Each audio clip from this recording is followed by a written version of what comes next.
Welcome back, everyone, from your break. Before we begin our next session, we wanted to let you all know that lunch today will begin at 12:30. It will be held in 2E39, and it will be the same process as we did yesterday. So immediately following the panel, we will leave the auditorium, you will get your badges, and then we'll head up to lunch. Thank you. Lisa.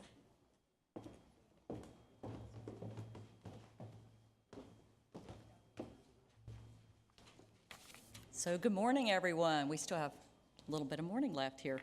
I am pleased to be here. I am Lisa Rowe. I am the Deputy Associate Administrator. You guys all met Robert Lightfoot a little earlier this morning. I'm his deputy, the Deputy Chief Operating Officer of NASA. And I'm thrilled to be kicking off this panel here that's focused on making STEM academic environments more inclusive. We had a lot of great ideas this morning that really play into this panel as well. And I can tell you, as an engineer and as a NASA senior official, previously the Center Director of NASA Langley for 9 years, broadening the diversity of science and engineering is really critical for all that we do. We need the very best technical solutions in science and engineering, and those can't come without diversity of thought, perspective, and life experience. So in NASA, we make the impossible possible, and we can't do that without having this diversity of thought. And we get that through really, truly looking for avenues for engagement that you heard from Susan this morning, really making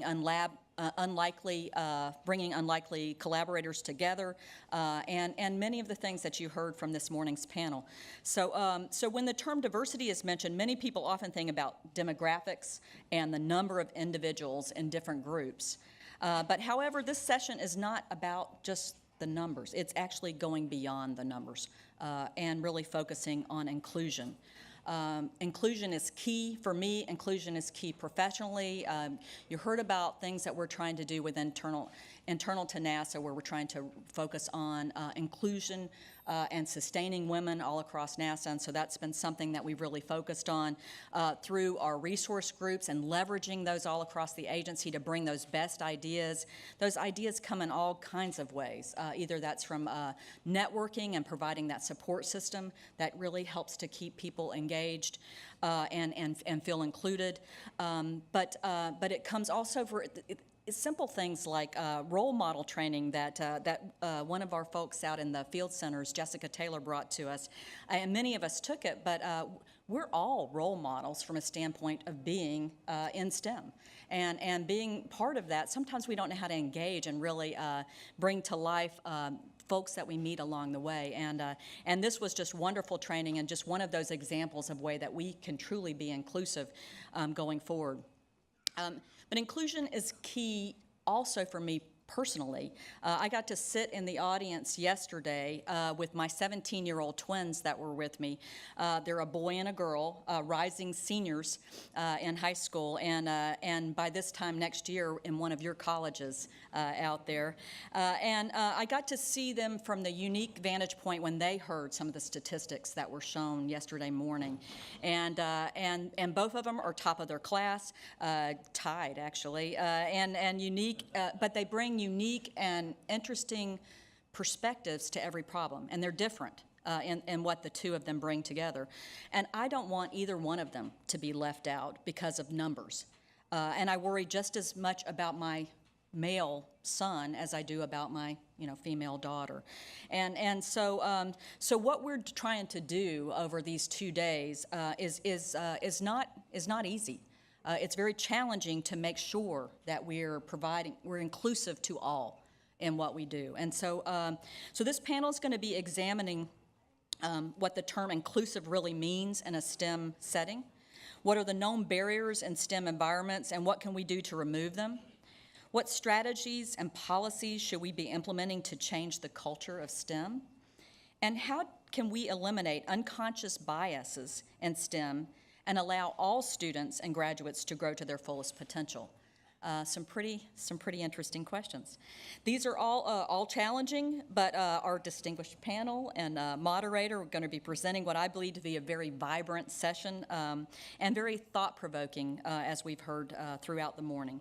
My hope is that you will carefully examine what you're doing in your different universities and colleges around STEM and our NASA-funded programs to see what kinds of strategic actions you can take to improve STEM environments for everyone, faculty, staff, and students. So I'm looking forward to a very healthy dialogue this morning, and thank you all, and I hope you enjoy the sessions. So please welcome our moderator today, our Chief Scientist, Dr. Ellen Stofan.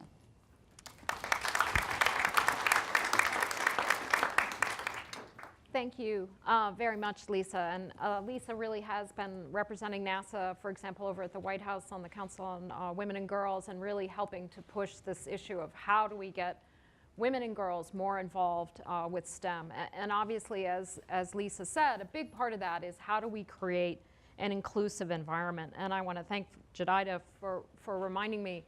It was Shonda Rhimes, actually, who I was in the interview I read, where she was talking about this issue of normalizing. Let's stop talking about diversity and let's talk about normalizing, as Robert Lightfoot said this morning, the environment in which we work. How can we make our academic environments, our work environments, look more like the country that we live in? And it's not just about getting the numbers in the door. It's getting people to feel welcome. It's making them feel like this is a place where I belong and I'm welcome. And that's the inclusion part, and it's not easy. And we've heard some discussion over the last day and a half that I've found extremely interesting, concepts like intersectionality, concepts like token licensing that I think we need to talk some more about. So I'm putting you all on notice. I want this to be a really interactive session because we want to hear what you're doing that's successful or where you've failed and how we can all learn from that. So remember to send us questions at civilrightsinfo@nasa.gov. We'll take questions from online, and we'll also be taking questions here from the audience, so get ready. You know, from my personal experience, you know, when I was in graduate school, I had guys at times treat me very condescendingly. And it made me always feel like I had to work twice as hard to be taken half as seriously. And so I think this issue of how we're treated, do we feel welcome, is important. And I will say, about half the class, when I started in graduate school, about half the class was women. Over half of them were gone by the end, whereas far fewer men had dropped out. And I found just anecdotally that a lot of the women who stayed had actually had some experience in athletics, either in college or high school. So they had a more competitive edge to them. I actually didn't, but I had really strong mentors. I had my husband saying, get up and go to work. So I think that support network is something that not everybody has. So how can we create an environment that doesn't rely on that? But you know, these challenges that I faced were minor compared to the challenges that a lot of women and people of color face every day in universities. And recently, there's been an alarming number of sexual harassment cases, and we heard about this from the Congresswoman yesterday, in science departments at colleges and universities throughout the United States. In 2015, the chair of the American Astronomical Society Committee on the Status of Women in Astronomy, Christina Ritchie, who's here today, conducted an informal survey with 426 women and men astronomers on workforce climate experiences over the last 5 years. 32% of the respondents indicated that they had been directly verbally harassed based on their gender, with 9% facing physical harassment. This is unacceptable. No one, regardless of gender, regardless of race, should ever have to work under those kind of conditions, and it's on all of us to fix this.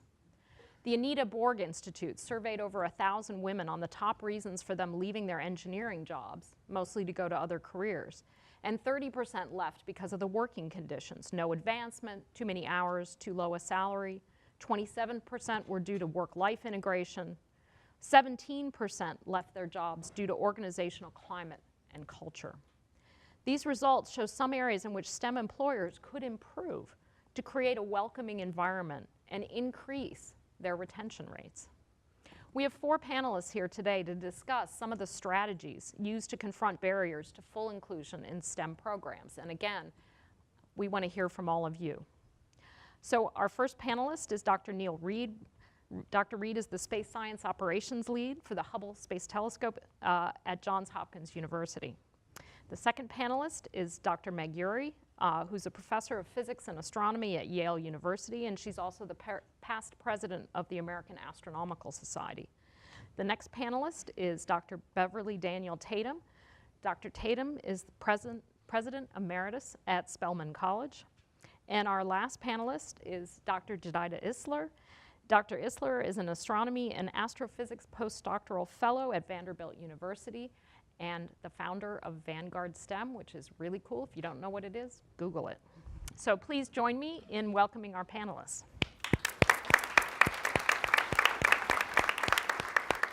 Neil. Yeah, well, first, thanks very much for the invitation to participate in this meeting. It's been very stimulating so far. I'm going to be talking about one aspect of inclusion, talking about proposals, grant writing. We had some discussion of that yesterday, mainly from the point of view of student involvement. Clearly, universities expect new hires and even postdocs sometimes to be successful at grant writing. So you could see this in broader terms. This is kind of a retention aspect, that we want to make sure that the playing field is really fair for everyone when it comes to proposing. Several of the talks yesterday talked about competitive processes. Competitive processes are great, but you have to make sure that they're fair. So I'm going to dive deep into one particular area that I happen to have deep knowledge of, because Space Telescope Science Institute is privileged to work with Goddard and ESA to run the Hubble Space Telescope. Every year, there's a competition for astronomers to win time on Hubble. We host that competition. There's typically 1,100 proposals submitted from around the world. We gather together 150 astronomers in Baltimore every May. Meg has been there as a chair. Jedediah was there last year, this year actually as a member. And those astronomers get together and review those proposals and select roughly 1 out of every 4. Now, since we're in Mr. Webb's auditorium, I should say that in a couple of years we're going to have the privilege of doing exactly the same thing for Mr. Webb's telescope. So that's something we're definitely looking forward to. So as I say, we have 1,100 proposals come in. 1 out of 4 are successful. About 4 years ago, we had a question from the community. Did we know of any systematic difference in the success rate for proposals that were led by female PIs or male PIs? And the answer is, well, we don't. We don't collect demographic information. But we do have those data on file. So I dug in there with the assistance of the director of Space Telescope at the time, Matt Mountain, and pulled out the statistics for what was the success rate for male-led proposals and female-led proposals. I should say I tend to get anthropomorphic and speak of male proposals and female proposals, but it's actually the PI I'm talking about. So looking at that, there is actually a systematic difference. It's small. Any one year you wouldn't actually think it was significant. But when you string things together, I mean, just to give you the scale, there's typically 250 proposals come in with female PIs. You might expect 55 to be successful, given an average success rate. Typically, it's coming around about 50. So it's a small number, but when you see that small number every cycle, you start to worry about things. Is there some kind of unconscious bias going on there? Probably worst of all, are people judging proposals based on who is leading the proposal rather than what the proposal is asking to do? So we've looked into this. We've tried a number of ways of mitigating this. One suggestion that you might say is we'll just make the proposals entirely anonymous. That's certainly done in some fields. That's actually somewhat difficult for an observing proposal when you're looking for a particular skill set in the people who are doing the proposing. That does factor into things, so there's a tension there. But what we've done a couple of things. Before every TAC meeting, there's an orientation session. As part of that orientation session, the director stands up there and talks about unconscious bias. Recognize that when you bring baggage in there, you might be a really nice person, but you're bringing in cultural baggage that you just can't get rid of. Doesn't matter if you're a man, a woman, black, white, Hispanic, whatever. You're bringing in cultural baggage. So recognize that and think when you discuss a proposal, are you talking about the science or are you talking about the scientists? The other thing that we've done is to look at the proposal structure itself. started off the PI, big capital letters on the front, team on the back. There's typically 6 or 7 people on an HST proposal, so it's a modest-sized team. What we started doing was to de-emphasize the people who were on the team. We went from first names to initials, and then last year we actually didn't identify the PI, so we just listed everybody alphabetical. And everybody was surprised that Aardvark was leading every proposal because nobody reads the proposals. Never mind, that's a separate matter. So we've done this. It was a slight shock to the community, but I actually think, I mean, Jediah can confirm this, that the TAC reviewers actually liked it because they could focus more on the science. So those were steps we've taken. Unfortunately, or I don't know, maybe it's wrong to talk about fortunate, unfortunate in terms of numbers, but the actual results that have come out have stayed the same. So we didn't, in some ways that's good.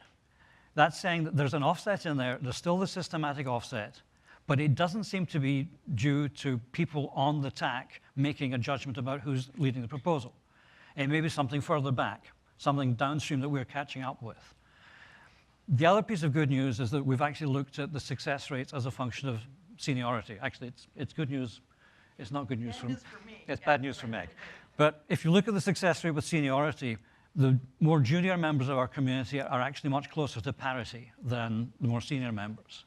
So there's still a lot of interesting stuff going on in there. But I think by going through this process, by digging into the numbers, I think we've now come up with a proposal review process that we can say is being much fairer to the community out there, because it's not taking away information that the community needed to know. They still see the names on the proposal. They can still figure out if this requires a dynamicist, is there a dynamicist on the team? But you're looking at teams instead of individuals. What's causing the offset is really interesting that we're going to try and dig into more. There may be some particular communities within astronomy, subdisciplines, that, I mean, this is harking back to something that Dr. Handelsman said yesterday, that 50% of assistant professors come from 15% of labs. Now, in astronomy and subdisciplines, they're dominated by a few big groups. Some of those big groups may not be as diverse as they should be, and they could be driving the scales there. There's a lot of interesting stuff that we're going to dive into in the future. But for the moment, we tried something and it hasn't quite worked, but we're still working on it. So thanks. Thanks. That's really great. And I will say here, NSF has collected demographic data for years on their proposals. And at NASA, we just started collecting demographic data in February of this year. And so for all of you out in the university community, please encourage all the PIs to fill out. It's voluntary. You can't demand people fill out a demographic survey form. But we're not going to have the accurate data we need unless people actually fill out the survey. So please, all of you out in your communities, encourage everybody to fill out the form. I already see a question in the back. Yeah. Microphone is coming. I just have one quick question. I was interested, if we're collecting the data about the proposals, demographics of the proposals, do we collect the data about demographics of panel reviewers?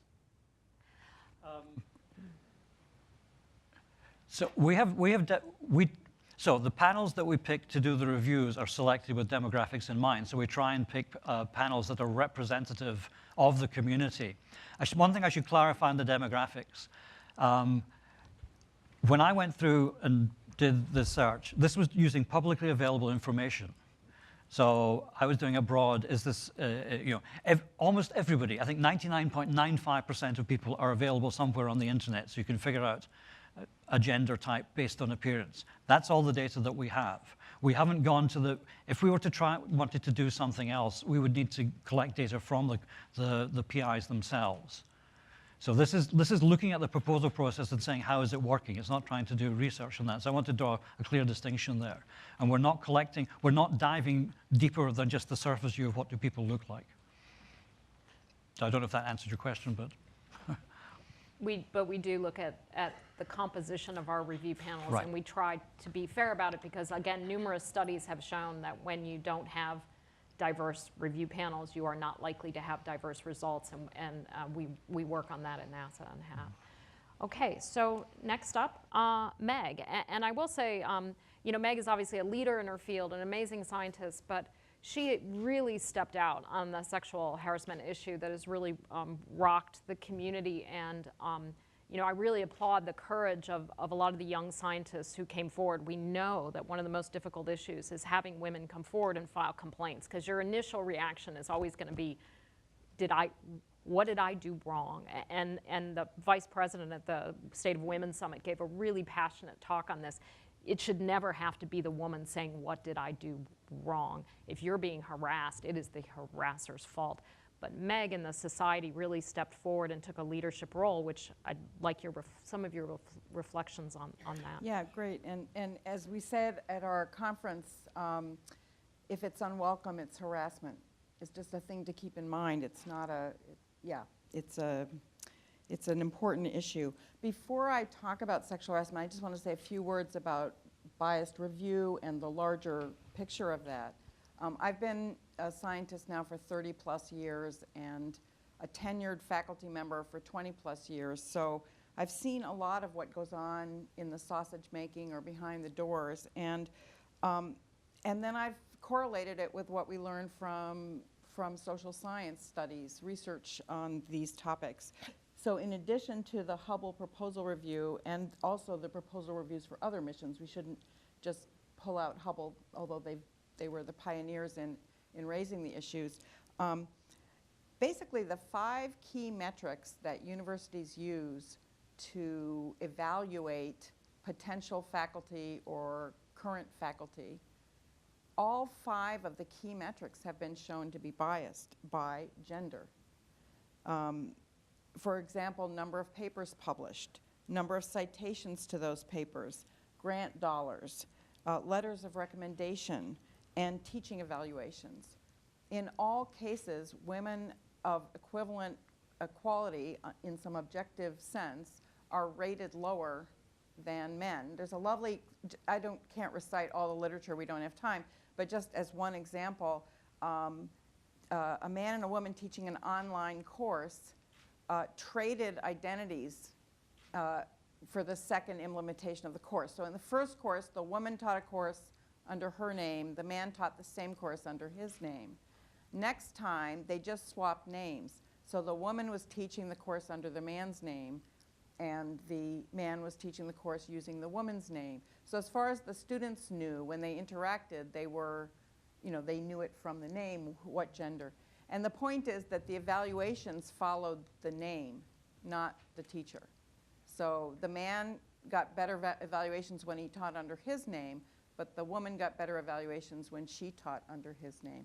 And there are thousands of these. I must say that thank goodness for social scientists, because it really made me realize I wasn't crazy when I saw these things happening. And the only problem is that most natural scientists don't read the social science literature, and the snobbier ones think it's baloney. And even worse, scientists are very invested in being objective. They feel insulted if you suggest they might be biased in any way, and that is a real barrier to change. There's one more experiment I'll mention, which is by Oman and Cohen.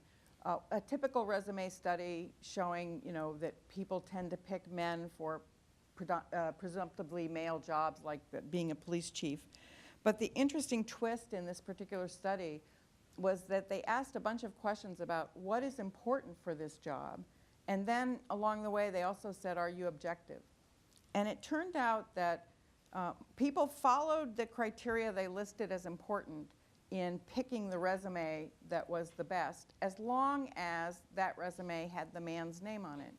But if they swapped names and the resume that had the most education, which is what people identified as important for this particular job, if that resume had a woman's name, they would switch criteria without noticing and pick the man who had less education but, say, more work experience. And what was most interesting to me was that the people who said they were objective were the ones who were likely to change criteria. In other words, to not be objective. And the people who said they were not objective were much less likely to switch criteria.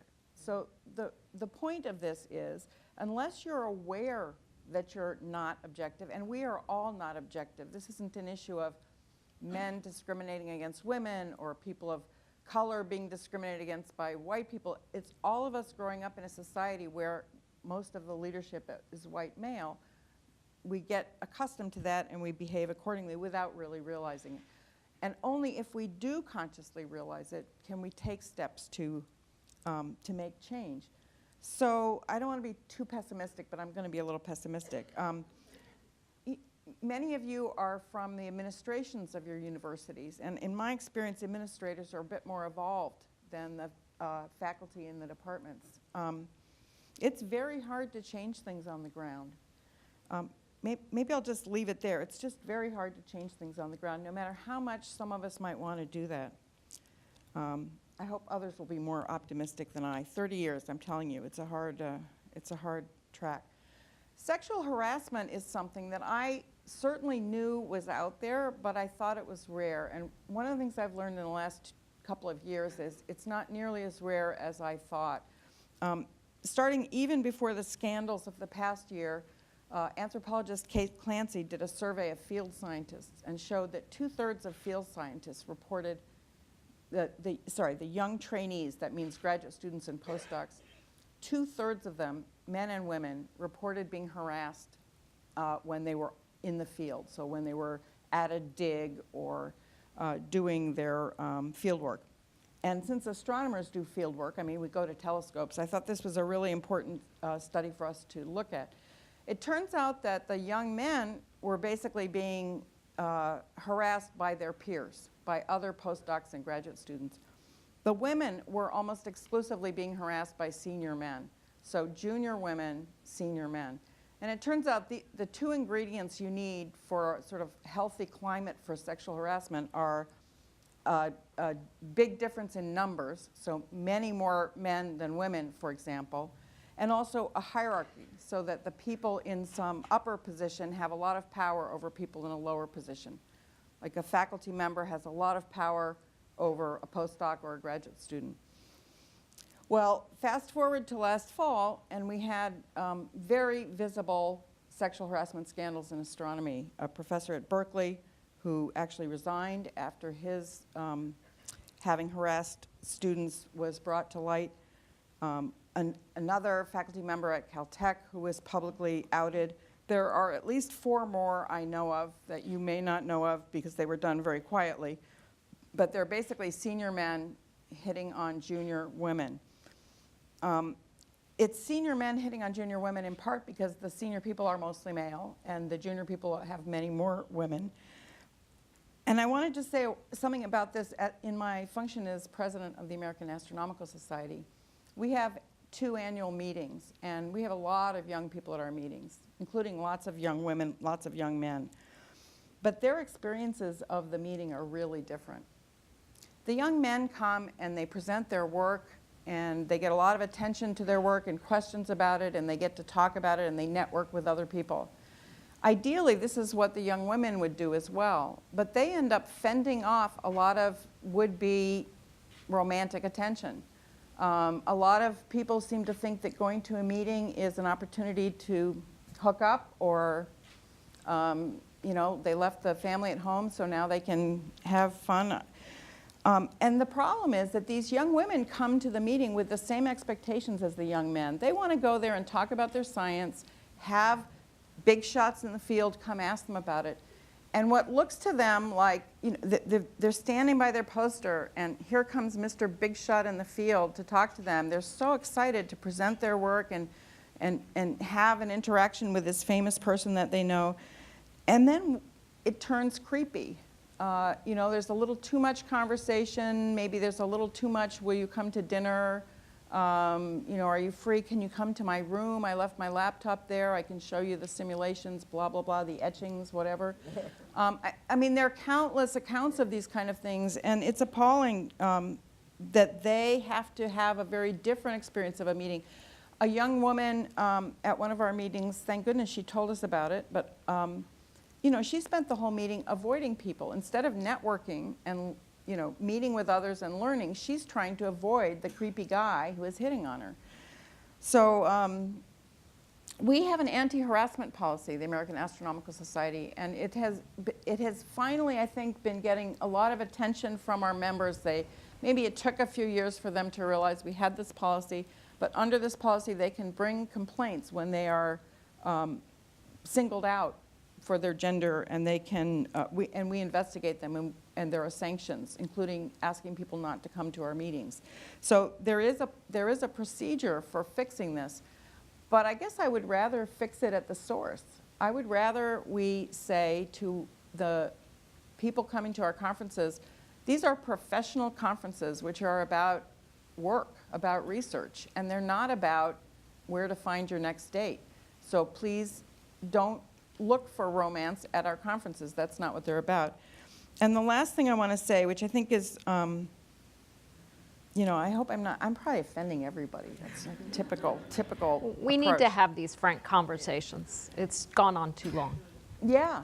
So 30 years ago, I mean, I knew a lot of people who, there were a lot of cases of faculty marrying their students. And I'm sure we all can think of people we know, and they've had very happy marriages. And I think I've heard some people say, how can we possibly interrupt that? How can we get in the way? The thing I would say is, two people fall in love, maybe you shouldn't get in between that. But here's the thing, it's almost always in these in STEM fields, it's almost always the man who is the senior person and the woman who is the younger person. And they have much less status. Academia is extremely hierarchical. So what I would like to say is, if it's that important to you to pursue this romance, then is it worth quitting your tenured job for? If you're willing to quit your tenured job and go find a new job, then by all means, good luck to you both. But the thing is that if the relationship doesn't work out, that is the price paid by the junior member of this team. And if it's not worth you, senior member, losing your tenured job, then don't go there. Because more times than not, the junior partner in that relationship loses their job, they have to find another field, they get set back. I have been shocked in the last year by how much of this is going on and how many young women have a story to tell about having to change fields or having to avoid a certain person. I mean, this is outrageous. We should all be outraged. Right, and I'd like to, again, please somebody step forward from the audience, because I'm really curious to hear, how are we creating new environments at our university partners where this is not tolerated? Charlie Bolden sent out a great letter this past year when this was coming up, saying NASA is a federal funding agency, we don't tolerate this. But let's all work. How are we creating environments where women feel comfortable coming forward and saying, hey, this is going on? They don't blame themselves. The blame goes where it ought. And how are we creating a better environment, a safe environment where women can work?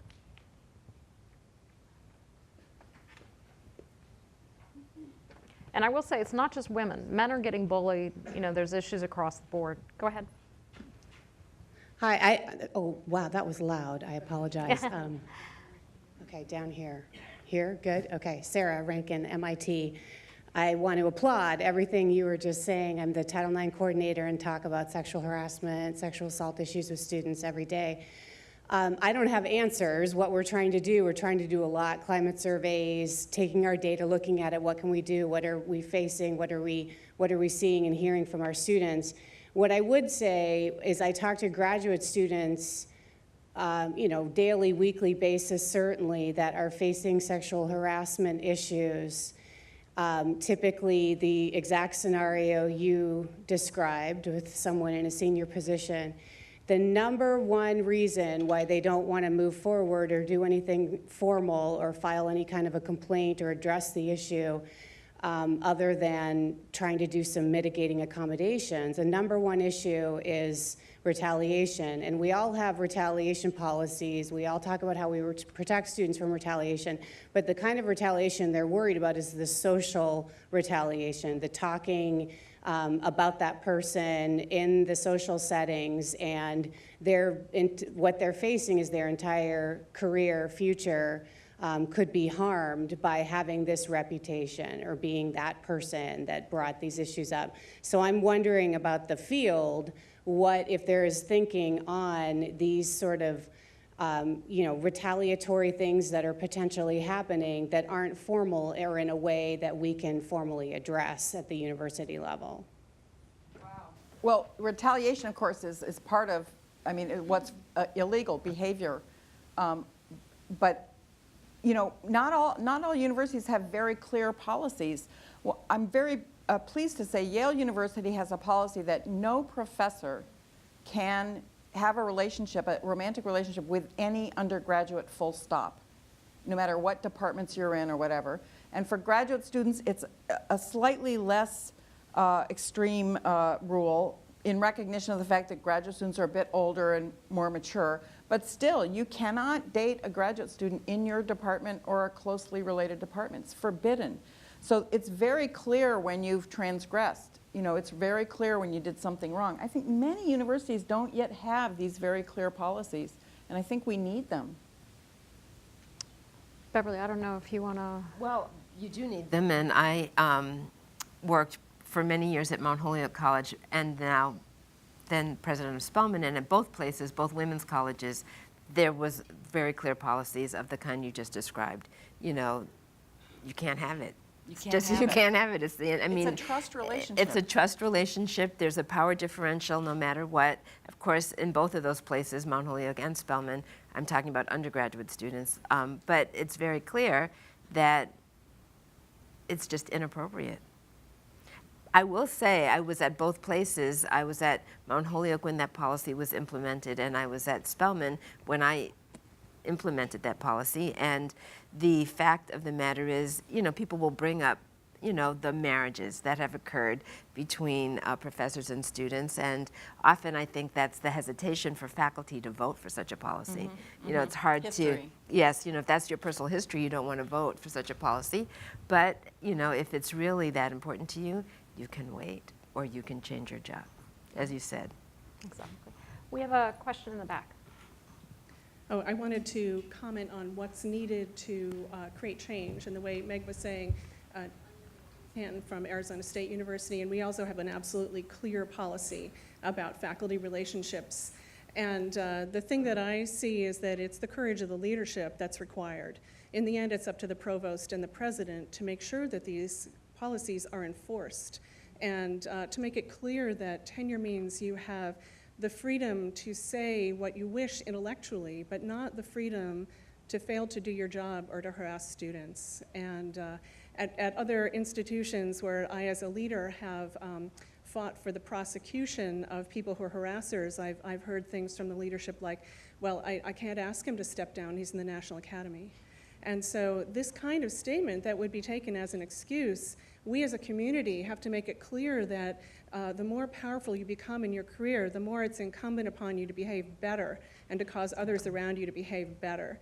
And so if we have more and more people like Meg and like the rest of the panel who are standing up and saying this is how it must be with the moral certitude that it's true, then that will also help people come forward when they have complaints to make, and they'll know that those complaints will be listened to and handled correctly. Yeah, and I think that's why NASA's tried to be very vocal about it, and I think that's why it's important the societies have been vocal about it, because we have to change the culture. Can I make just an addendum to your comment? I mean, which was very well said, but sometimes people say, what about, you know, the harasser is such a famous guy, you know, we can't do without him. I like to think about not what the place looks like without that person, but what it looks like with a person who has that guy's talent, but is actually nurturing and mentoring young people rather than hitting on them. That's a much more productive, much more scientifically alive place. So we have to not think about, you know, gee, it's such a shame to lose this guy. What's the shame is that you didn't have someone who was better than that, who didn't do that stuff. Christine.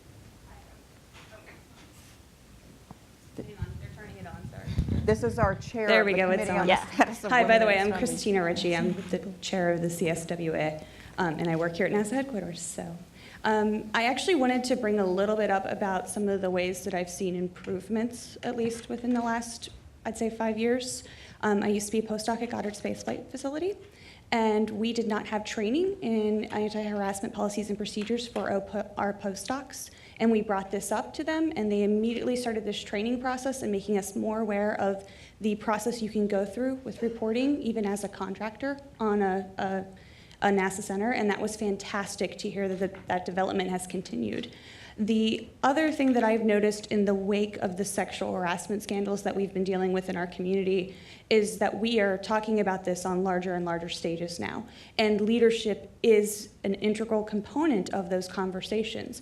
Meg and myself were both on a town hall at the AAS winter meeting with Jim Olversted from the National Science Foundation.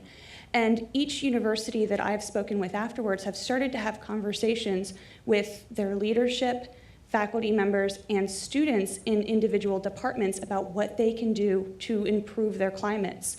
I heavily encourage administration to be a part of that process. Our highest up leadership should be in the room with those students hearing about those concerns. And if you're not hearing about it, you can't help. So please make sure you're actively engaging within each of these departments that are trying to create these solutions. Yeah, and there are solutions like bystander training, for example, is another great one. Yeah. MIT. At a previous life, as an administrator, I was privy to have to deal with a harassment issue brought to our attention by the wife of the aggressor. And in that particular case, the department head actually stepped up, and the policies weren't as clear in those days, but the department head actually took the man's salary away and told him that whatever he earned from then on, he'd have to get through his grants because he would not be receiving any more university money for his salary. And he was not to come within 50 yards of the young woman, and he was not to have her in any of his classes or any of his labs, or his appointment would end.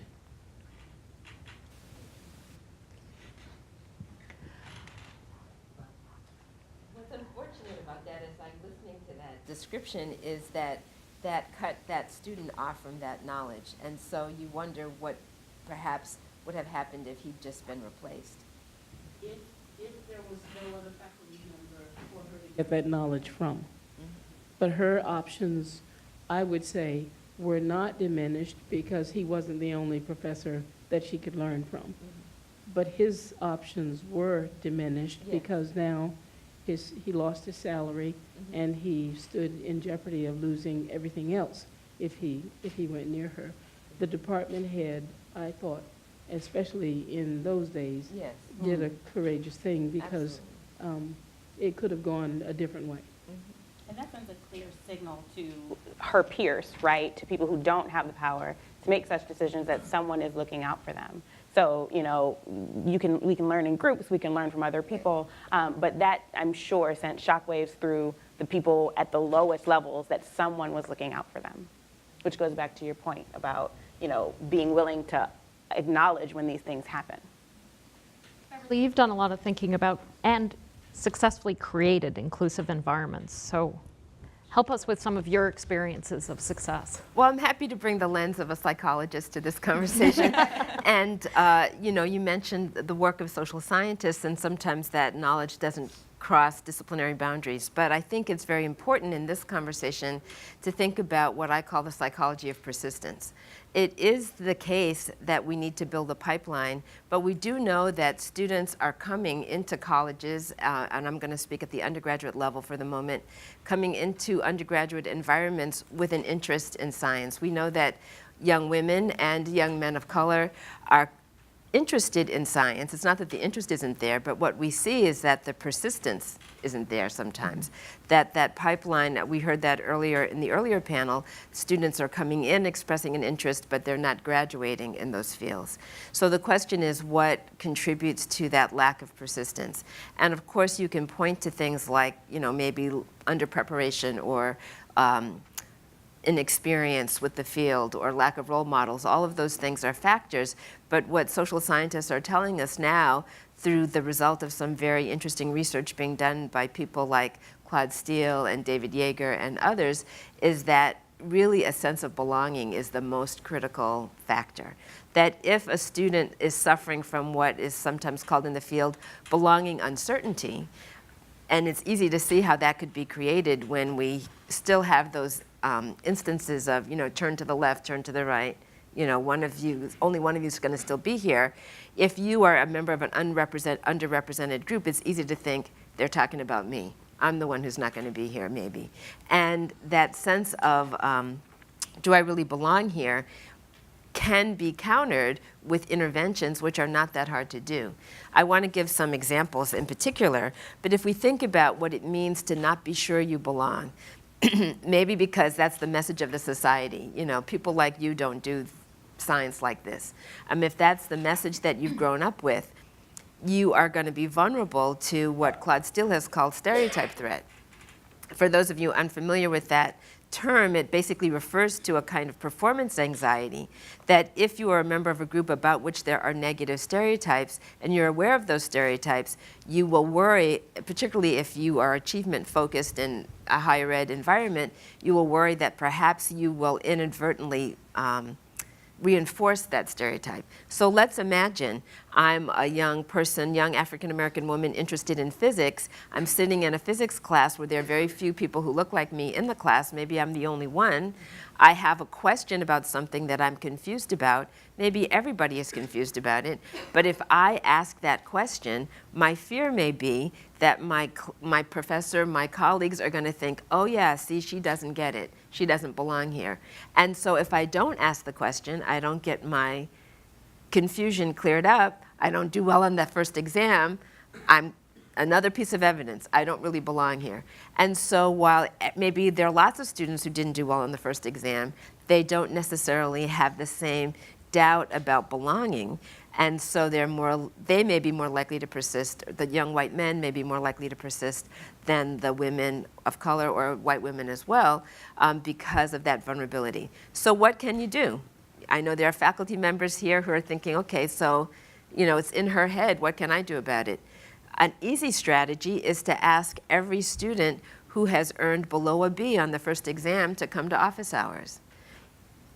In a one-on-one conversation, you can talk about what was confusing. You can see that you're not the only one who got below a B, and it reduces the stigma around help-seeking behavior. It's a very simple thing. But many professors don't do that. And so the student who is vulnerable to that question of, do I really belong here, is going to do some behaviors, often is going to engage in behaviors that are self-defeating, like not seeking help, not, or making an assumption that I'm the only one confused. That kind of isolation is there. And there's another dimension of, again, so in the earlier panel, I'm thinking about a comment that was made about revising and resubmitting. You know, you talk about grant proposals. You know, you learn the process of revise and resubmit as an undergraduate, taking courses, writing lab reports, writing papers. One of the most exciting pieces of information that I have gained from understanding stereotype threat and how to counter it is how we give feedback. The process of giving feedback can greatly reduce that sense of stereotype threat and increase persistence. You might say, well, what would that be? There are three key messages that need to be communicated for students to feel like they really belong. This is important, you can do it, I'm not giving up on you. So let's say you turn in that first lab report or that paper and it's not very well done, maybe because you're underprepared or you're just learning how, you know, the language of science. If you get feedback that is covered with, you know, red ink and tells you, you know, you've made some mistakes, but you have a chance to resubmit, research tells us that underrepresented students, particularly black and brown students, are less likely to revise and resubmit if it's just straight criticism. But if the criticism comes in this form, you have a lot of potential. I see there's some problems with your paper. Because I think you can be successful, I'm giving you all this feedback. Now here comes all the red ink. You know, the student who gets that red ink also with the message, I believe you can do this. You belong in this field. If you respond to this criticism, which I've been very careful to give you because I believe you can be successful, what researchers find is that underrepresented students will revise and resubmit at higher rates than even white students when the feedback comes in that form, because the key message, you belong here, I'm invested in you, is so clearly being communicated. These are easy things to do if we are thinking about them. Faculty development, I think, is very important part of this conversation. We talk a lot about unconscious bias, and that's real. And as you were saying, you know, nobody likes to hear that they're biased. But if we flip that conversation in a way of talking about not that you're biased, but you have a role in communicating to students that they truly belong, and here's how you can do it, I find that faculty members will respond to that because it shows them not what's wrong with me, but how I can be better in terms of encouraging students. That's great. That's really good. Questions, comments, thoughts?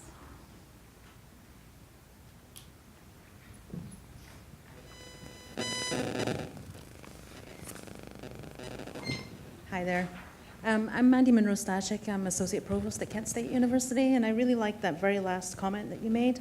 In terms of faculty development, you have a role in showing students how they belong here. It's a really great way to put it. I've been doing a lot of work over the last couple of years in working with women in STEM and faculty of color. I work with faculty more than I do directly with the students these days, unfortunately. But some of the things that I've found is, especially in the area of unconscious bias, like you said, most people don't like to be told that they're biased. And so we've actually been doing some work recently, working with groups, so focus groups, women in STEM, faculty of color in particular, and not necessarily restricted to the sciences with the faculty of color because our numbers, unfortunately, are so low. But what we did was we had these giant conversations around these kind of touch points, these times when they didn't feel like they belonged. And we actually asked, we said, give us a situation or describe a situation to us where you really felt like you did not belong at this institution. And we had them write it down, and we collected all that information. And from the two groups, we had about 100 touch points. We shared it all back with the community. We're not finished doing that yet, but with the groups that we have shared it back with, mostly the rest of the faculty, mostly white faculty for the most part, they were actually kind of shocked. We're like, wow, I kind of know that I've been in a situation where I've said something like that or done something like that, and I really didn't realize that this was hurtful. And the thing that was really interesting about it is just that intentionality of sharing that information back and the intentionality of collecting the information to start off with really made a difference. And I've heard stories of faculty of color in particular coming back to me saying, you know, I was approached by someone who said, I think I may have upset you at some point in time by treating you this way, and I'm going to treat you differently. And we've also had instances where faculty have now said things like, well, say this class, we're not going to give you the class in your area of expertise, but we'll give you this class over here because you should have the ability to do that. They're now placing them in their areas of expertise instead, you know, so it's a much more sense of belonging, you know, actually having them contribute to the capacity of the actual department so they become more involved in the department. And I think that's a really big deal. And just one other comment really quickly. I think, you know, as I've been listening to you guys talk right now and some of the earlier panels, I think the power of language is really important. And I hear a lot of things like, you know, talking about the faculty of color, the students of color. I hear people say ethnic minorities. I hear people say minorities. And there's all these different terms that people throw around. But one of the things that we found out at Kent State, just by asking people, students, faculty, everybody, they don't like the term minority. It takes away their identity entirely.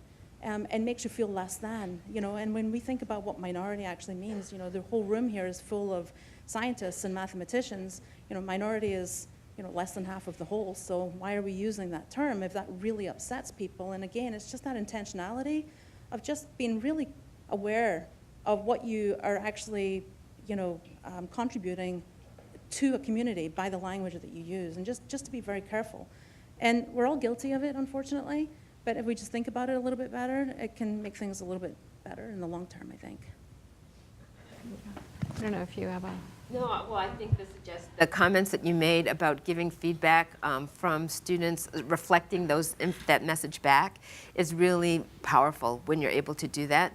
Sometimes even things as small as, I say small, it's not small, you know, using a student's name as they would like it used is really important. I can't imagine how, you know, it would feel if someone routinely butchered your name or said, oh, it's too hard for me to pronounce that, I'm going to call you X, whatever that might be. You know, and yet you hear that from students. And the ways in which that makes you feel like, you know, I'm not even important enough to remember my name or pronounce it correctly. You know, those are really important ways that we signal to someone whether they are valued, belong in the community or not. And that kind of, we often talk about microaggressions, you know, that term that we hear a lot, those, you know, sort of death by 1,000 cuts, small things. But recently, I just have come back from the American Psychological Association annual meeting, which was this past weekend, and went to a session on microaffirmation. And thinking about those small ways that you can affirm somebody, whether that's, you know, having a poster in your office where, you know, about the participation of students of color in the sciences. If a student is sitting in your office wondering, do I belong, and sees something affirming her participation in your office, you don't have to say, look at my poster, she's noticed it. And that is a way of signaling, yes, people like you belong here, and I'm concerned about that. I want to be an ally. That's great. Microaffirmations. I was thinking about that. What's the opposite of a microaggression that all of us have had? Carter, I'm from Duke University School of Nursing, and as a nurse sitting amongst all you STEM folks, it just makes me realize we all have the same problem. And we have developed some programs to try and address that. HRSA has created the Nursing Workforce Diversity Grants to help. And one of the things that we found out, to speak to you, Dr. Tatum, is that that sense of belonging and social isolation have been one of the biggest things that we've had to overcome. And part of doing that was setting up the tools for them to be successful, because we couldn't, unfortunately, at one time say that all the faculty might use those same strategies to support students. So we have a place for them to come. We have peer tutors, alumni tutors who assist them, someplace safe for them to go and ask those questions. And also, as faculty, we have to learn that it's not taboo to reach out to students. I have dinner at my home for groups of students, and it's not just underrepresented minority students who are part of my grant, but for any student who feels like they just need someplace to come to be safe and to speak. So we have to learn how to reach out in different ways to support students. That's great. For those of you who haven't seen Jedida's TED Talk, I think there's probably more than one, but you're amazing. Follow her on Twitter. But to me, you represent part of this upcoming generation of graduate students, of postdocs, of early career scientists who are saying, the atmosphere has to change. This isn't acceptable. And to me, you're an inspiration to my generation of saying we need to step up and speak out. And so we're excited to have you here today. Thank you. It's my pleasure to be here. And there's been so much really helpful and insightful conversation, and I'm happy to contribute to it and add some of my perspective. I really enjoyed your comments about language and the importance of language and the importance of the way that we talk about people and use their names and engage them in spaces that are important and in their academics.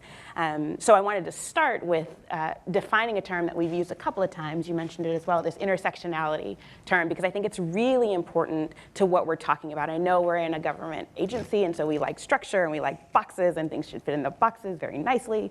But it turns out the world's not like that. It's just not. And so people don't come in boxes either, right? And as we're talking about creating an inclusive space, that space has to, by necessity, be intersectional. That's a term originated in the social sciences by Kimberly Crenshaw. And it basically means that not only do people have overlapping identities, right? I'm a Black person, I'm also a woman. That's an overlapping identity. But more importantly, there are overlapping oppressions that come with those identities, right? So it's not just that I get to be in the two categories, I'm special and in the double bind or whatever. It is that all of the stereotypes that come for Black people apply to me, all of the stereotypes that come for women apply for me. And that means that we can't talk about, for example, women as a monolith, the experiences of women are different based on where they sit on these intersections, right? So I really wanted to talk about that. We were talking at some meal, lunch. Yes, we were talking about some meal about how there was a study by Joan Williams at UC Hastings about women of different background. And it showed up roughly 600 women, all of the women of color, Hispanic women, Black women, First Nation women, had reported being confused with the help, with the wait staff, with the janitorial staff. These are women that have degrees in STEM that are doing the same work that we are all talking about. They had been confused for those roles where none of the white women had that experience, right? So even in this category of women, we have very different experiences, right?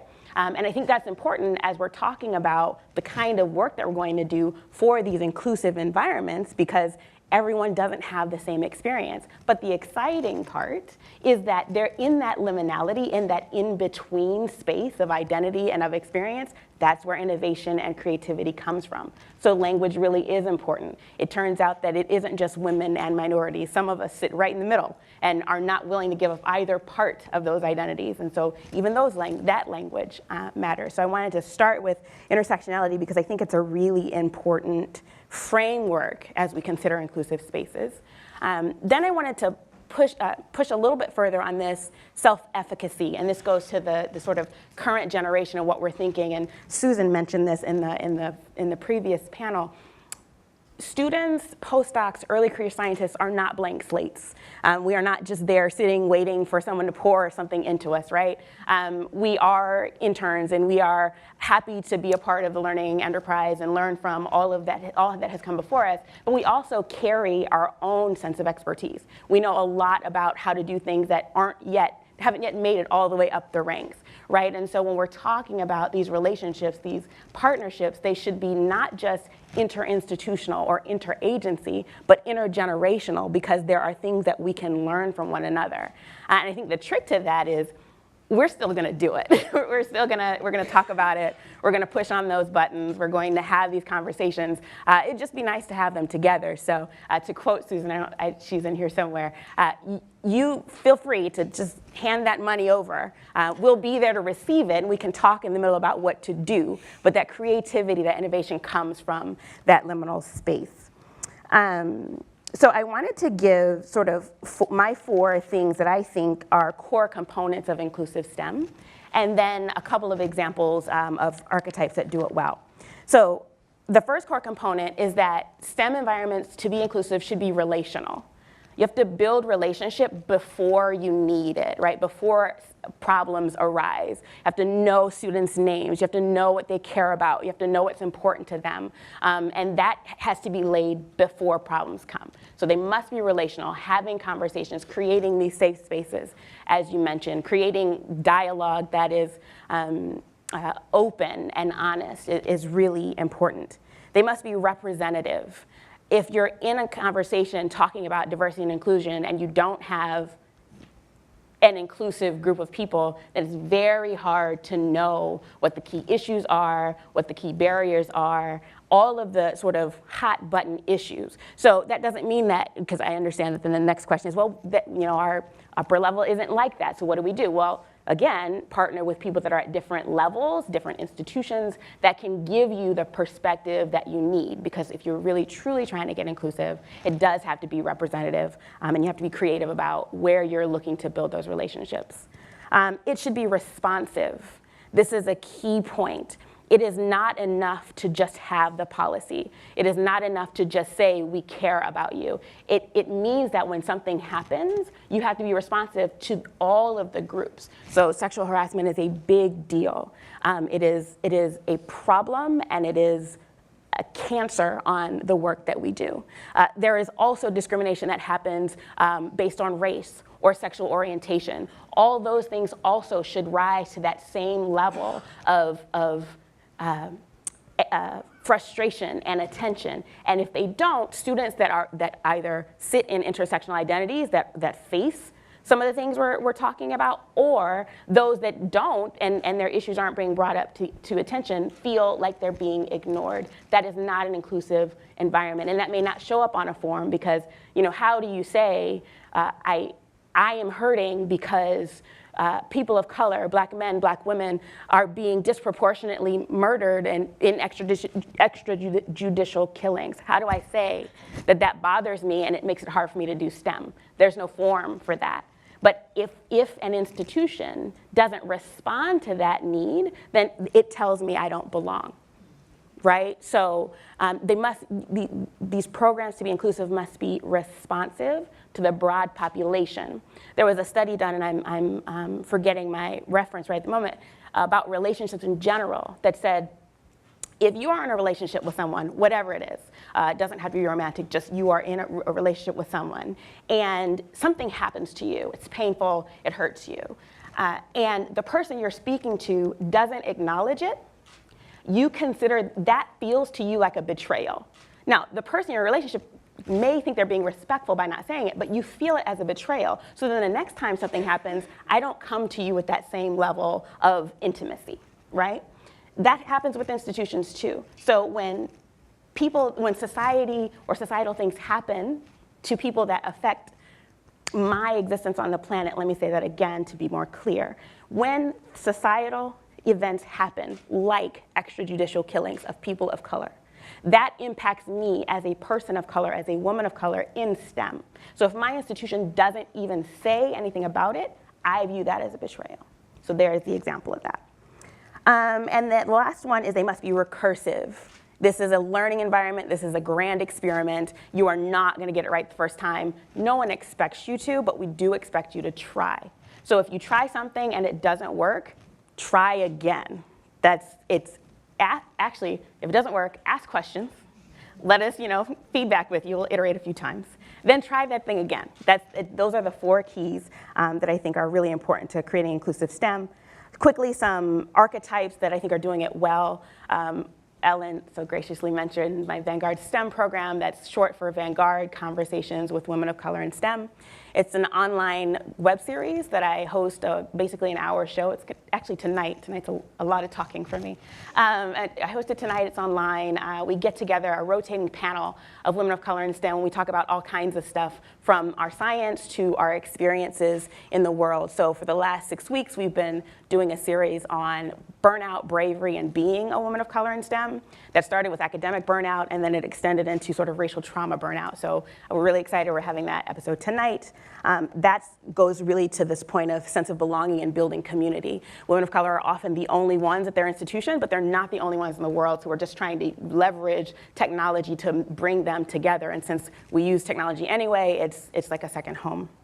On the institutional level, I'd like to call out the Fisk Vanderbilt Master's to PhD Bridge program.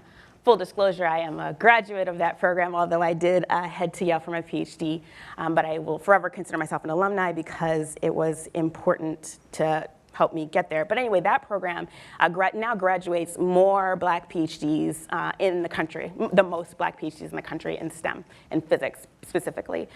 They're doing a lot of work on things like 360 mentoring and on like invasive mentoring and things like this that like really dig into and build relationships. There's multi-tiered mentoring and such.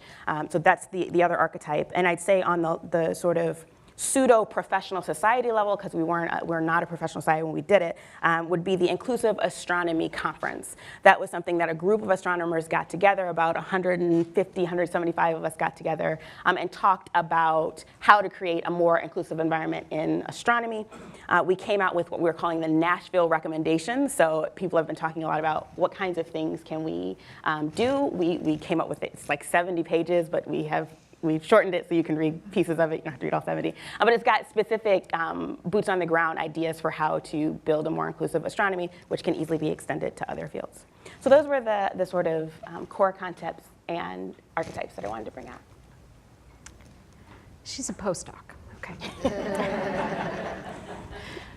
Question, Donald.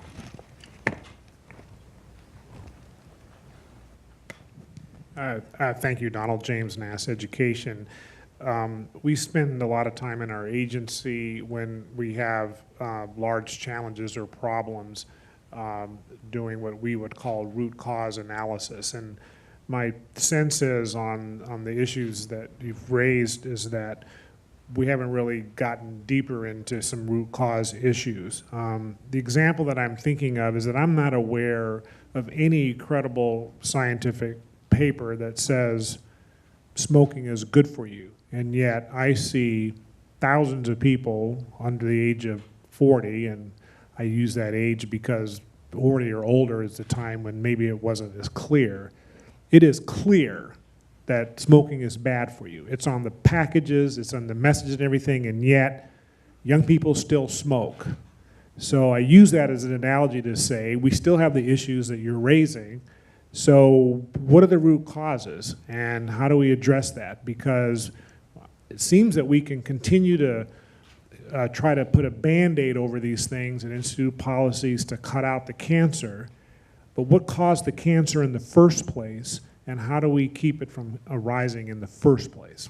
That's my question to the panelists. I can take a stab at that. I mean, I certainly don't have the answers. These are good questions, but when I was starting out in physics, I was typically the only woman in my class, only woman in the, especially in graduate school, and as a postdoc, I think I was the only woman postdoc in the entire Center for Space Research at MIT. And it seemed to me that people who thought women couldn't do physics just, you know, they were using their daily life as proof, right? If women could do physics, they would be here doing physics. So to me, it was first get the numbers up. However you can do that, get the numbers up so that we have some, you know, on the ground proof that this is possible. And I've seen it happen actually with my colleagues at Yale. You know, when I first got there, it hadn't been the case that a woman was the top undergraduate physics student. It just wasn't common. I arrived there in 2001, and over the next few years, there were some women who were the top physics student in their class. And once that happened a few times, then it was normal, and then it was just assumed that women could do physics. We didn't quite get there, I think, with people of color. I think there weren't, I think when you were there were one or two undergraduates, finally, who were at the top of their class, who were people of color. But until you see a bunch of that, you know, the faculty just, one of my colleagues, one of my favorite people, put it this way. He said he had arrived at Yale as a professor in the 1960s. He said, when I got here, there were no women, neither on the faculty nor in the students, and there were no people of color, and we didn't even notice. We didn't even notice.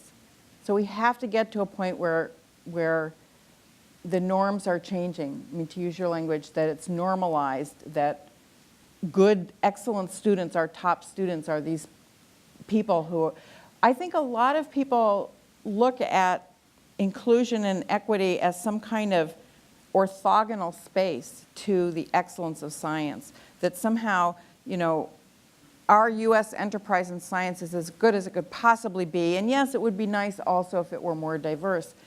When in fact, if it's not diverse, you have basically dug deeper in the pool of white men, and you are not using the talent that's out there, and you are not as good as you could be. And I think that paradigm shift is happening, but it's not happening as fast in physics departments, let me just say. Meritocracy, and I think that's part of the problem. Yes. There's a lot of people out there who think we actually have a meritocracy, right, yeah. But because of unconscious bias, because of imposter syndrome, because of all these other factors, we don't. And you have to internalize that, you have to accept it, and then say the only way to fix it is to open the door. I wanted to say that, you know, it's hard sometimes for people. I think what you spoke about just now, that man who came in 1960, you know, had a socialization experience coming into science that everyone has. And so it's very hard, speaking as a psychologist, to sort of overcome that early socialization. I mean, when you ask what's the root cause, we can point to, you know, patriarchy, white supremacy, you know, we could, you know, point to a lot of things that are part of the fabric of our society, in terms of what we see on television, what we hear people say, all of that. And when you use that as sort of your starting point, it's very hard to think about how to undo it because it's so big, which is why I think it's helpful to look at, the evidence-based ideas. Jedidah talked about Vanderbilt. The program at Vanderbilt focuses a lot on creating a sense of belonging, and one of the reasons they have so much success is because that's an evidence-based strategy. That there's certain places, there's certain moments in graduate education, undergraduate education, moments of transition, like going from a BA to a master's program, from a master's program to a PhD, when you're registering and you can't get into the classes you want, whatever it is, that there are moments of transition where we know that there's going to be difficulty. And if you're committed to creating a sense of belonging, reducing isolation, there are very clear steps you can take if you have that commitment. Someone mentioned earlier about the importance of leadership, and certainly, I spent 13 years as president of Spelman College. Spelman is the leading producer of black women who go on to earn PhDs in the sciences. People often say, well, why are you so successful? In addition to having just a great deal of talent, there's a great deal of belonging there. Right? You are not going to be the only black woman majoring in physics because it's a historically black college for women. Everyone is majoring in physics, is looking like you, and you've got faculty who do. Not everybody's going to be able to recreate the Spelman experience, but we can all increase the ways in which we think very intentionally about how we facilitate that sense of belonging.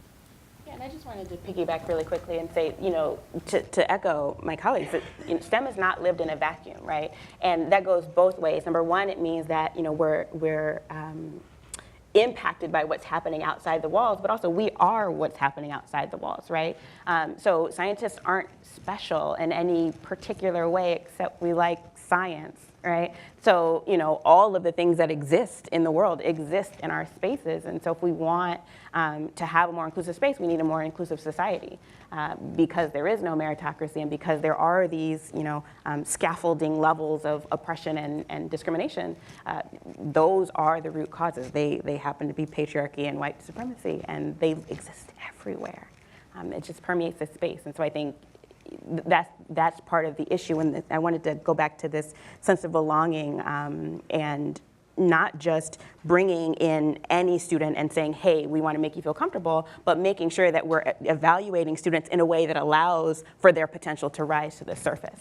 I think that's another thing that's really important. So the Fisk Vanderbilt program is evaluating students differently. They're not just doing a GRE cutoff, for example, right? AAS has led a lot with this work. We're choosing something different so that you can help your students as much as you can get past all of the things that sort of exist in society that provide barriers. Question in the back. Hi, I'm Yvette Hewitt, again at UNC Charlotte. And I just wanted to say, first off, I am very sorry. Is that really loud? I'm really happy to be able to see you on stage, Jedidah, because I've heard about you. Kayvon Stassen has talked about you and shown pictures of you at other places. And I wanted to speak to Vanderbilt's tools that they have available for folks, because he talks about the fact that if we continue to evaluate students in the way that we evaluate them to allow us to accept them into our graduate programs, we're going to lose people because we have this idea of meritocracy, and we're using these evaluative measures that don't necessarily tell us who's really going to be successful. A high score on the GRE is not predictive of how you're going to do in graduate school. Right. So they have some tools that are freely available. They've printed, they have them in journals. I don't actually remember right now, but I think they're probably physics journals. And for those of us that are not in physics, may not have heard of that before. But you can go to their website and download. They have metrics for use of grit as a measure of success. They have actual scripts you can use for emails and phone call interviews and in-person interviews, and I want to suggest that that is something that we need to be looking at as a tool to use other than what we've already been doing, because we're only going to be having folks that get accepted into graduate school that meet the metrics that we were used against. And I'm lucky because I do well on standardized tests. Does that mean that I'm really, really smart? No. It just means that I can fill in the blanks really well. So and there are a lot of people that don't learn the way I do that can be very successful. So I hope that folks will take a look at that and utilize that as a tool. And a bunch of those articles were published in Science, too, so they're readily available not just in physics journals and in physics education journals. There are a number of, as you say, metrics, and I think Beverly can definitely speak better to this than I can, but they use the non-cognitive like evaluation mechanisms, right? And those help you to bring out things like grit, like persistence, and sense of identity, so. And this is really important to me because I took about 15 years and worked part-time when my kids were growing up. So my publication rate went way down. Okay, I think an organization like NASA decided, well, okay, we're still going to hire her to be chief scientist, but I think it's important for organizations to reflect on what are those numbers actually telling you, what's behind them, and are those the values you have as an institution? I think there's a question. Is that okay? Michelle Bloom, Syracuse University. I first wanted to say, Jedidah, I applaud you for stating that we need to have a multi-generational conversation.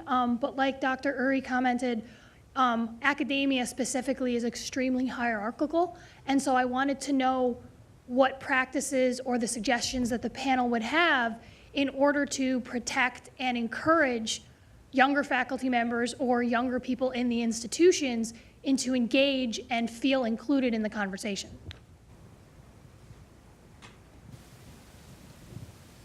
It's a really good question. Yeah. Do you wanna? Yeah, I don't know. How do you do that at the Space Telescope? Yeah. Well, we are a really hierarchical organization because we have a director who tells people what to do. And sometimes they do it. So I think the important thing is that it's leadership from the top that is really important. I've been at ST for 16 years now. It's gone through quite a number of transitions. And there was leadership from the director that has put us onto a good course now. So it's really the top echelons, I think, of any organization that need to set the trend and make sure that the next ones down are actually following that trend and buying in with their feet, not just with words. I think that I think, and then if you can establish some confidence that that's happening, then you can set an environment where people are not afraid to bring things forward. People are not afraid to talk about what they're worried about, ask questions. But I think in the same in universities. I mean, you can comment much better on that. But again, leadership from the top is vital. I have to second that. The only time I've ever seen change happen is when someone with power decided it had to happen. And I think it's tricky, right? Because you want it to be an inclusive environment by definition isn't hierarchical, and yet here we are in an academic hierarchy. The second piece besides leadership is accountability.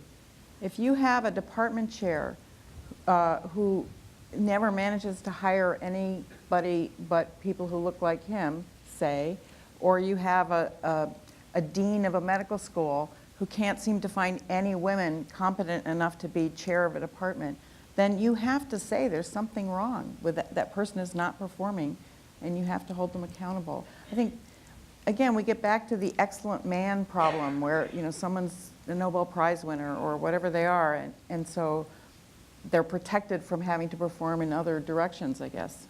So we have to hold them accountable for these topics, for these issues. I want to speak to that from the perspective of someone who rose through the ranks of the professorate, became a department chair, became a dean, became a college president, and certainly at each level you have more authority, more opportunity to make a difference. But I want to speak about the opportunity you have when you're still a faculty person, before you become an administrator, because I do think that faculty leadership makes a difference as well. And I am recalling an incident that occurred on a campus where I worked, where I was a tenured professor, and there was a clear understanding that the leadership was going in the wrong direction. And I remember my colleagues coming to me saying, you need to talk to her. And I'm like, well, why me? Because you're tenured, you're a full professor, you don't have anything to lose.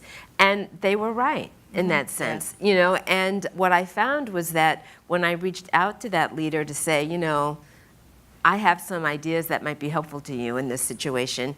That leader was responsive, but it was because I stepped forward to offer that feedback that she was able to benefit from that. You know, you can manage up sometimes, that's what I want to say. And I think that there are lots of faculty who might say, you know, I just want to focus on my research, I don't want to think about this problem, but who have gotten to that place where they can be a positive influence in the organization, and that, you know, people, deans and provosts and presidents respond to that kind of faculty leadership when it steps up. So it can work both ways. And in fact, it has to, right? And even yes, it does have below, right, the faculty level, all of those people in a room can talk about what the problems are. Because I agree with you that, you know, leadership is necessary. It must come from the top. But often the farther you get from the ground, the less conversant you are with what's happening. Yeah, and so, that information. right, exactly. So you may have the power to make a decision, but what you really want to know is the information to make the right decision with the power that you have. And so I think if you're talking in this group that we're saying, so, you know, the tenure faculty are talking to the deans, are talking to the presidents, and the postdocs and graduate students are talking to tenure faculty, then now you're getting this kind of like fully informed conversation so that the person with the power makes a decision that is actually in the best interest of the community.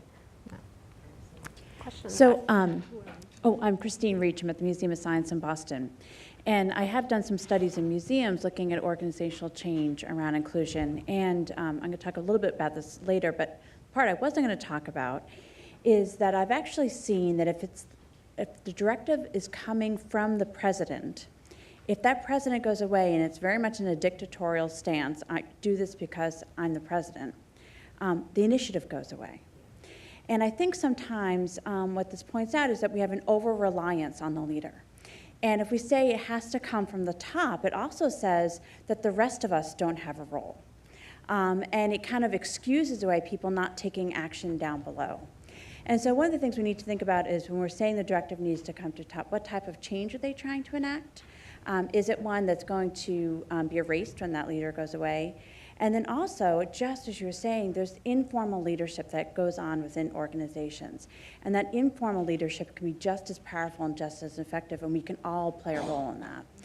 And I think our American narrative is this kind of our leaders are the ones who can enact change and make it happen.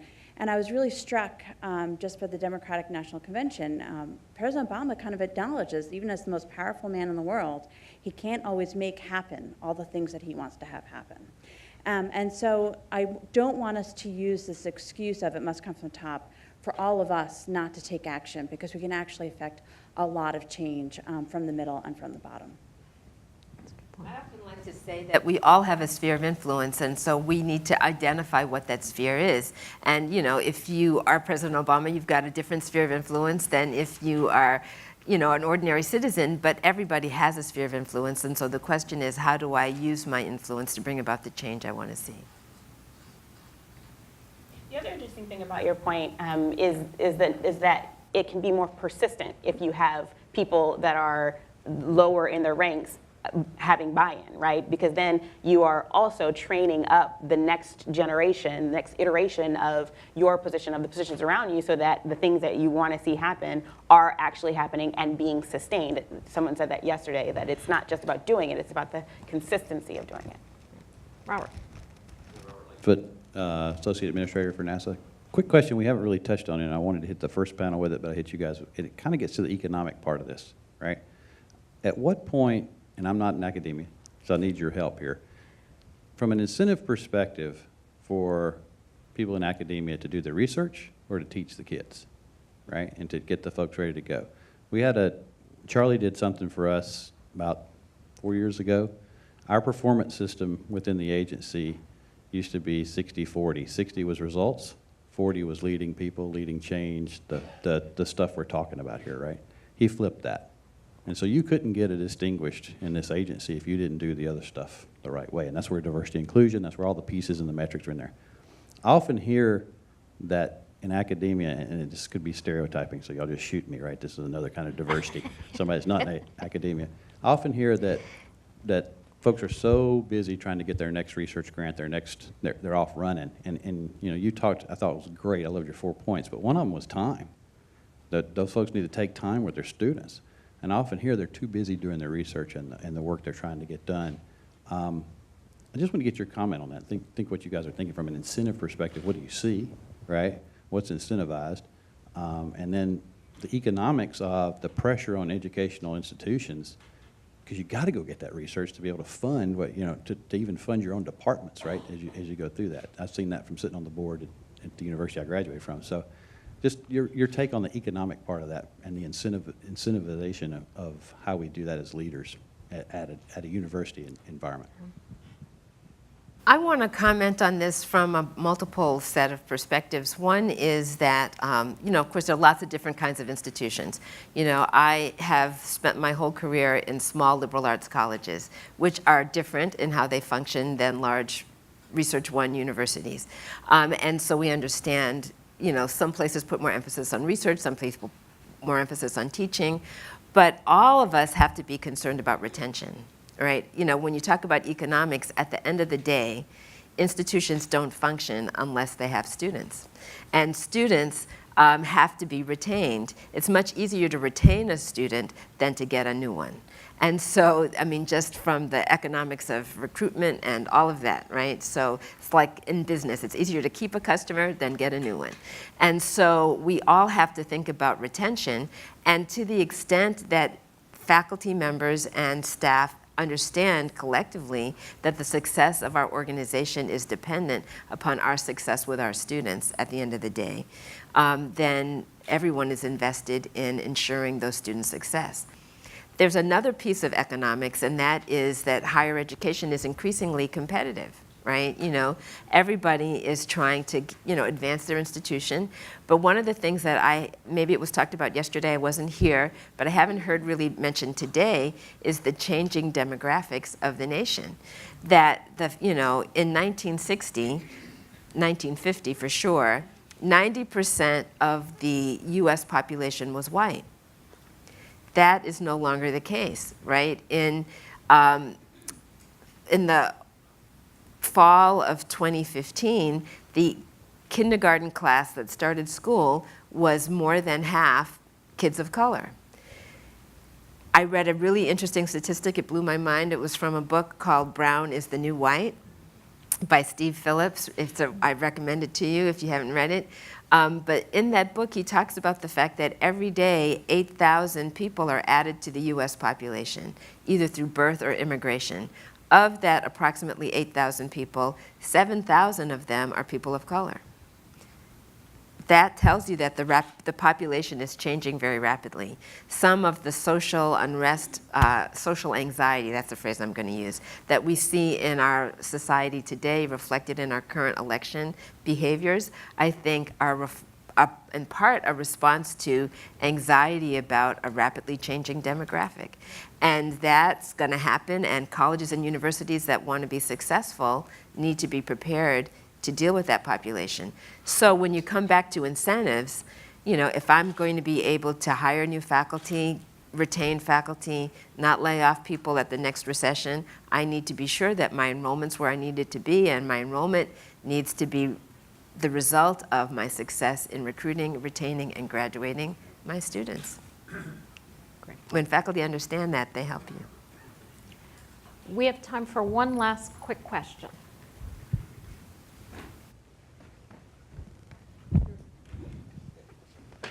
Yeah, Fred Turk at Northwestern. I've heard this intergenerational idea, and I just want to say that I think it's all about education.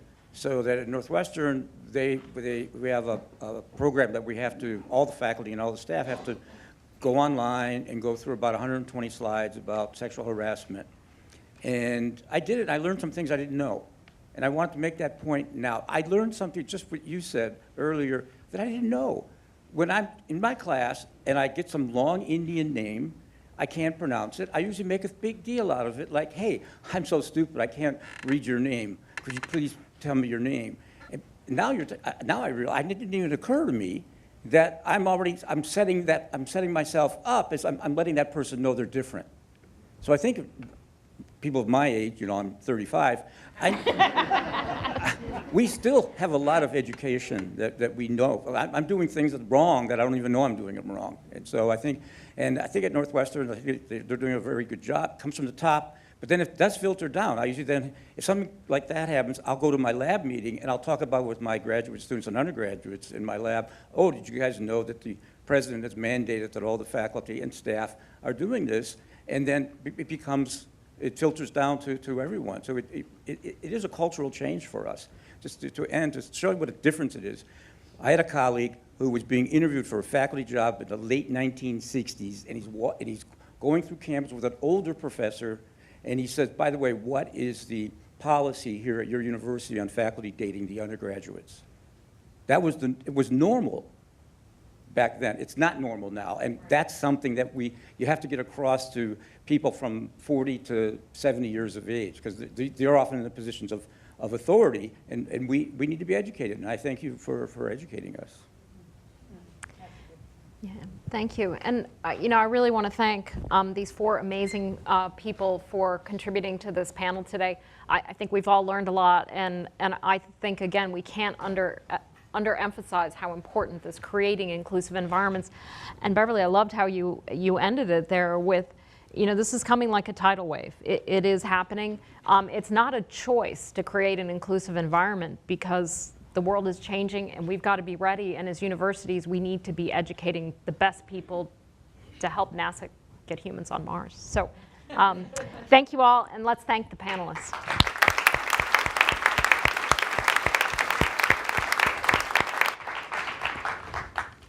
And let me also thank you for standing. At this time, we are going to take our break for lunch. We will ask that you be back by 2 o'clock. We're giving you a little more time today, and you will hear again from 2 more of our mission directorates. So if you will kindly pick up your badges so that we can proceed to the second floor for lunch. Thank you.